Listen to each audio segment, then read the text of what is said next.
जादों बिदिनो दै जाफ्लाखायो हिनजाव गोदान जौ लोङै लोङै थायो हिनजावनावबो थाबोयो बियो लाजियाबो आइ बाबु दानागारहाय साखौहाय बाराखौबा हाथुरा दंबायो देथारनांगोन लाबो हाथुराया हाथुराया लाबो फिसा फिसौ थाखानानै लाजियाबो ओमफ्रायहाय बिजामादै मोनबाय फिसौ मोनबाय ओमफ्राय बेबायदि समाव बिराद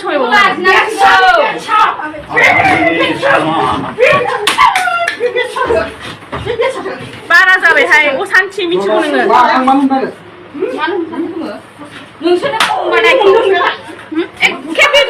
लाजिबाल एसे लाजिबा जायो मोजां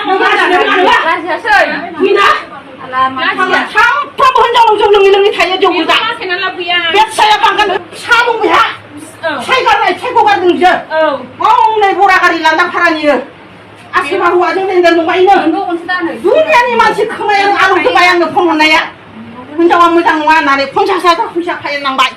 दाखालि मिथिं खालायबाय नोंनि बिसारो दङ ना दा माने फिसा साब्रैनि बिफाङानो ओमफ्राय हिनजाव गदाय लानानै रुम थाफैदोंमोन बिमा फिसाखौसो बिसिनि माबा लेनदेन आरो बिमाजों फिसाजोंल'सै माने गामिनि मानसियाबो दाखालि बुंखानाय हिनजावा सोर बबाव लाङो लांनानै हिनजावा माथो न'खरनि प्रब्लेम दं मा दं होनदों प्रब्लेम गैया आंहा बेसेबां सरानि न'खरमोन बिसिनाथ' गारि मिथिगौ आंखौ आराय बोसोर जाबाय होननानै लादों बियो सिखा जादों आराय बोसोर ओमफ्राय दाखालि मोदोमाव फिसा दं 4 मास मा थगायदों बे दैया लाफ्लादों 3 जायाखै आं दिनै बेखौ दिबस माबा बे मारै हाबा मोननांगौ दा जोंनि थिस्थाना सेकेन्ड मेरिट हाबा मोना आनथिलासिनो फैयागौ मानि मोना ओमफ्राय बे धुब्रियाव हाबा लाफ्लाहैदों बे धुब्रिनि हाबाया अनलाइनजों खालायनाया नैबे मादैया गिबिमोन आरो ओमफ्राय नैबे दा गदाय लानानै रुम थाफैदों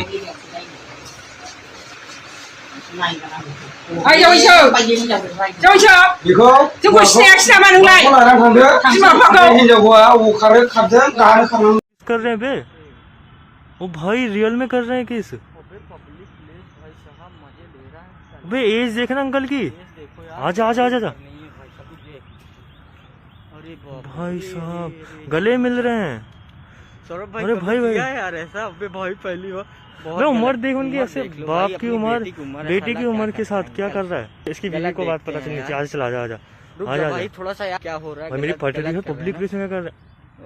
जबरदस्ती तो नहीं कर रहा जबरदस्ती नहीं कर रहा अरे जबरदस्ती कर रहा भाई आजा आजा आजा चला चल कैमरा ऑन है ना हाँ कैमरा तो हाँ ना अपने को बच के रहना है हाँ तो प्रूफ है ओए ओए अंकल ओए ये क्या कर रहे हो अंकल अंकल ये क्या कर रहा हो अंकल ये क्या कर रहे हो आप नहीं आप ये क्या कर रहे हो आपकी बेटी की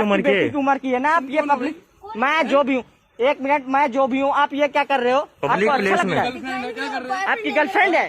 आप अपनी उम्र देख रहे हो एक मिनट आप सही हो ना अब मतलब कि आपको पता है ना कोई डर दवा में नहीं बोल रहे ना